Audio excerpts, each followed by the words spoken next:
Good evening, Mayor, City Council. My name is Lucas Jonkman. Many of you probably know my family. I did not intend on speaking tonight. I just wanted to listen, but after some of the comments that were made, I felt it necessary. I'm a former member of the military. I was in the infantry. I'm a disabled veteran.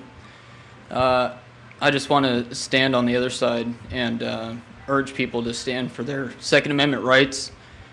I myself I'm a professional with a weapon. I carry a weapon every day. I think that we should be more aware of firearms, and I think that we should train our children to maybe not to use them, but just safety in general when it comes to firearms. I don't think that there's anything out there that is a public service for teaching children to be safe around them.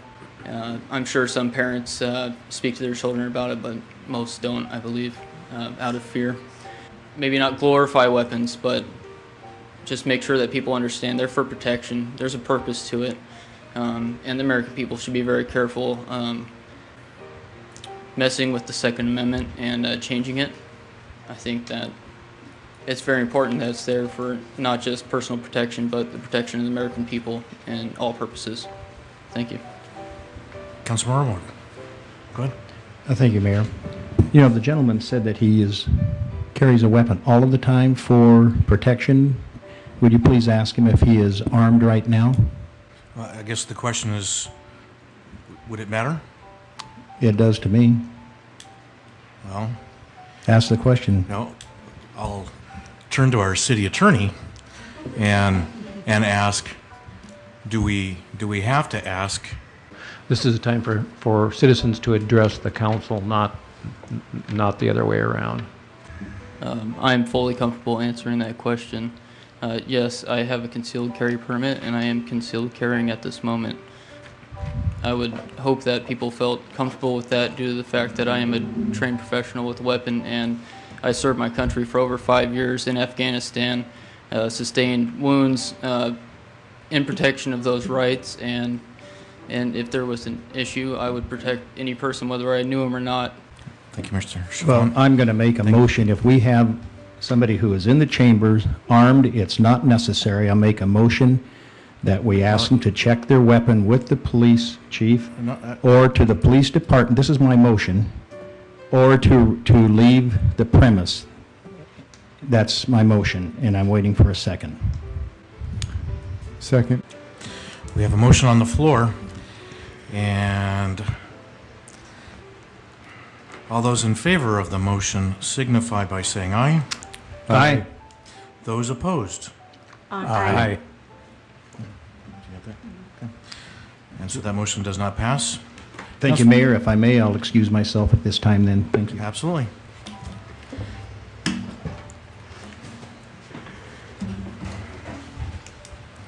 A couple council members who tried to pass a motion in reference to firearms not being allowed in council chambers. Can you touch on the legality, if that were to have passed, what the legality of that would have been?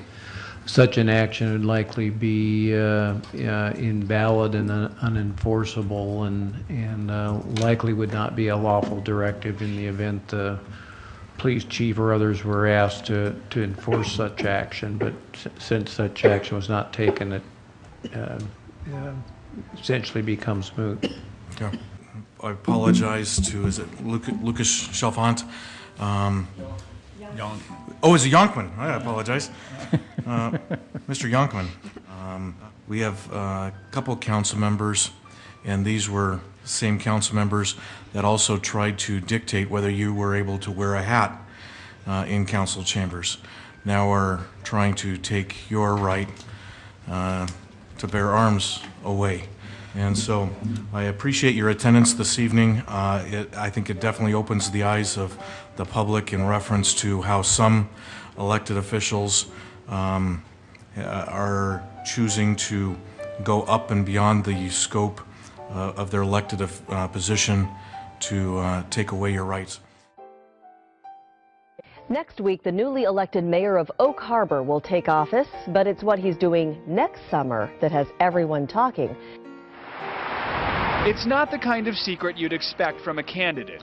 No need. Scott Dudley waited until after he was elected mayor of Oak Harbor to admit to the Whidbey News-Times There's Phil. he's donating a kidney to a stranger. I mentioned we're not doing this for votes or any political reasons. And As his license plate indicates, Dudley is a devout Rotarian who puts service before self. I wish that- It was during a Rotary meeting in Canada he heard from Keisha Rosario, whose husband Philip was battling polycystic kidney disease. I took her aside after the Rotary meeting and said, okay, how do we make this happen? You see, Dudley's grandmother Jolanda died from that disease. So did his Aunt Myrna, despite receiving a kidney from his other Aunt Terry. Dudley's uncle also had the disease and lived longer thanks to a donated kidney. I've seen it firsthand. I've seen the impact it's had on others' lives. Though he has yet to meet Philip, they recently exchanged messages online. He thinks I'm a hero, and in this case, I think it's I'm just in the right place at the right time. The donation certainly doesn't surprise his wife Christine. You know, you don't want to have somebody else's life taken away when you can fix it. A secret, no more. The transplant will take place in Vancouver, BC. Despite the history of kidney problems in his family, Dudley's not concerned about giving away one kidney. Doctors say his kidneys look quite healthy.